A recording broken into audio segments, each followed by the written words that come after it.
আসসালামু আলাইকুম। কেমন আছেন আপনারা সবাই? আশা করছি আপনারা আল্লাহর রহমতে অনেক ভালো আছেন।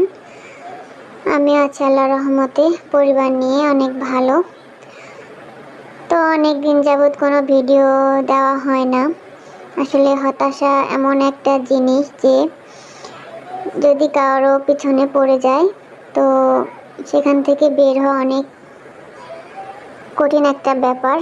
যাই হোক, অনেক ভেবে চিন্তে হতাশা কাটিয়ে আবারও আপনাদের মাঝে হাজির হলাম নতুন আরেকটি ভিডিও নিয়ে। আশা করছি আপনাদের ভালো লাগবে। তো এই যে দেখতে পাচ্ছেন, আমরা একটু বাহিরে গিয়েছিলাম।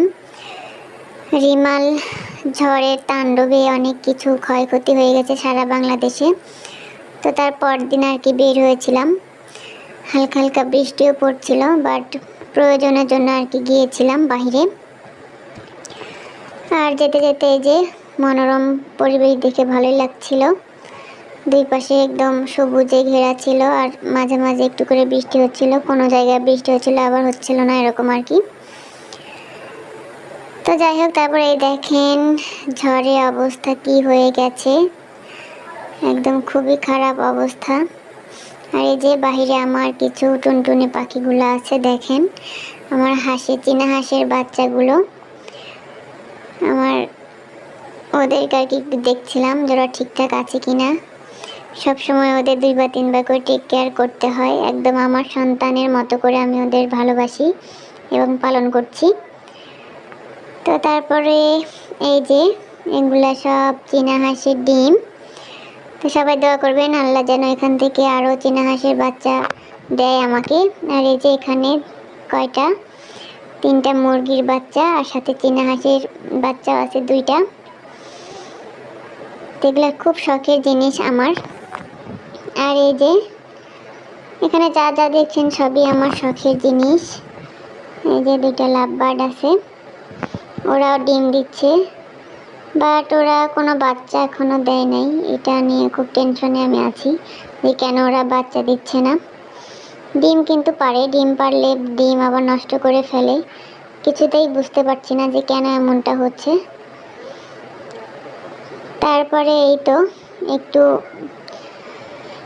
গ্রোসারি শপিংয়ে গিয়েছিলাম, যেগুলো একদম প্রয়োজনীয়, বাসায় না আনলেই না এরকম একটা অবস্থা। গেলে মনে হয় কি যে সবই নিয়ে আসি বাসায়। এই কয়টা জিনিসের অনেকই দাম নিয়েছে, যেহেতু বাচ্চা কাচ্চা ঘরে আছে, ওদের জন্য নতুন নতুন টিফিন আইটেম করে দিতে হয়। ওরা একঘেয়েমি খাবার পছন্দ করে না। তো মূলত ওদের জন্য আর কি সেদিন বাইরে যাওয়া। এই যে কিছু নাগেটস নিয়ে আসছিলাম, চিকেন নাগেটস আর কি। তারপরে mozzarella cheese, butter, chilli sauce. তারপরে এই জিনিসটা আমার দেখে খুব ভালো লাগছে আর খুব কাজের জিনিস, এই জন্য নিয়ে আসছে আর কি। আর এই যে এটা চিজ পাস্তা বলেন, তারপরে পিজার জন্য আর কি এগুলো নিয়ে আসছি। তো এগুলো আর কি আমার বাচ্চা কাচ্চা বরাবর অনেক পছন্দ করে। তো এইটা ভেবে আর কি নিয়ে আসছি যে এগুলা দিয়ে ওদেরকে নতুন নতুন কিছু আইটেম করে খাওয়ানো যাবে, যেহেতু বাহিরে অনেক দাম নেয় রেস্টুরেন্টগুলোতে। তো কেননা স্বাস্থ্যকর অবস্থায় বাসায় তৈরি করে দিলে ওদের জন্য আর কি ভালো, আর অনেকটা খরচও বেঁচে যায়। তো এই যে প্রয়োজনীয় জিনিসগুলো নিয়ে আসছিলাম। আর এই যে এই চামচ সেটটা আমার অনেক ভালো লাগছে, কাঠের। এটা অনেক প্রয়োজনীয় এবং দরকারি জিনিস।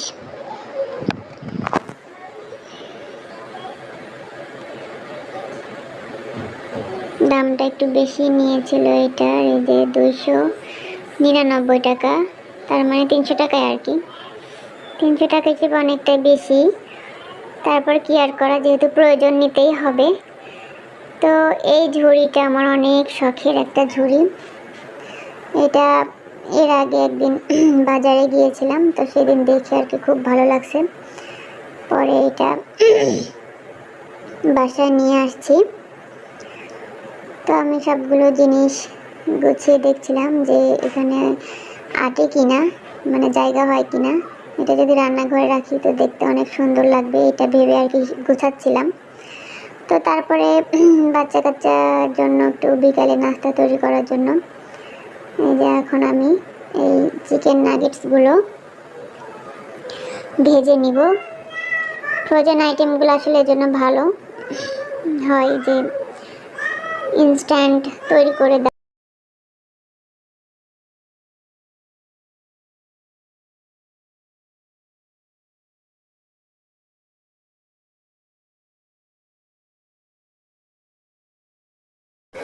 আসলে ঘরে বাচ্চা কাচ্চা থাকলে শব্দ একটু হবেই, ওদেরকে ধমক দিয়ে দিয়ে একটু চুপ করাচ্ছিলাম যে একটু চুপ করো, আমাকে একটু ভয়েস দিতে দাও, বাট কে শুনে কার কথা। তো যাই হোক, এখানে আমি চুলায় একটা প্যান দিয়ে দিলাম, এখানে পর্যাপ্ত পরিমাণ তেল দিয়ে এখন গরম হওয়ার অপেক্ষা করব। ফ্রোজেন আইটেমগুলো আসলে অনেক উপকার হয়, দামটা যেহেতু অনেকটাই বেশি, তারপর আর কি সময়টা বেঁচে যায় আর কি।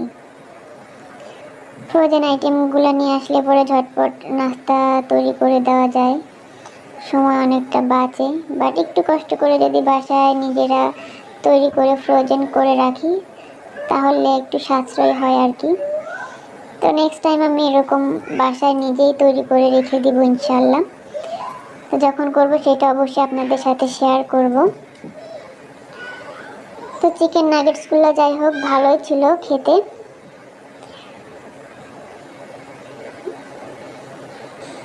এই যে আমি সুন্দর করে ভেজে নিচ্ছি। তো কথা বলতে বলতে ভিডিওর প্রায় শেষের দিকে আমি চলে আসছি। তো যেহেতু অনেকদিন পরে ভিডিওটা শেয়ার করছি আপনাদের মাঝে, তো যদি কারো ভালো লেগে যায় প্লিজ একটা লাইক করে যাবেন, আর ভিডিওর ভালো মন্দ দিকগুলো অবশ্যই কমেন্টে লিখে যাবেন। আপনাদের কাছে এটাই রিকোয়েস্ট আর কি, ভালো হোক মন্দ হোক আমি আশা করে থাকি সবসময় যে আপনারা কিছু একটা ব্যাড ফিডব্যাক দিবেন আর কি। তো অনেকদিন পরে ভিডিও ছাড়লে কথা জড়তা কাটতে চায় না, এর জন্য আর কি। তো সবাই ক্ষমা সুন্দর দৃষ্টিতে সবাই দেখবেন, এবং আমার ভিডিও যদি ভালো লাগে প্লিজ আমার চ্যানেলটিকে সাবস্ক্রাইব করে আমার পাশে থেকে যাবেন। আপনাদের একটা লাইক, একটা সাবস্ক্রাইবার আমার জন্য অনেক বেশি দরকার। তাই যে আমার নাগেটসগুলো ভাজা শেষ, এবার আমি নিয়ে যা দেবো বাবুদেরকে, ওরা খেয়ে বলবে যে আসলে কেমন হয়েছে। তো ওরা কি পরে বলেছে যে না মাশাআল্লাহ ভালো হয়েছে আম্মু খেতে।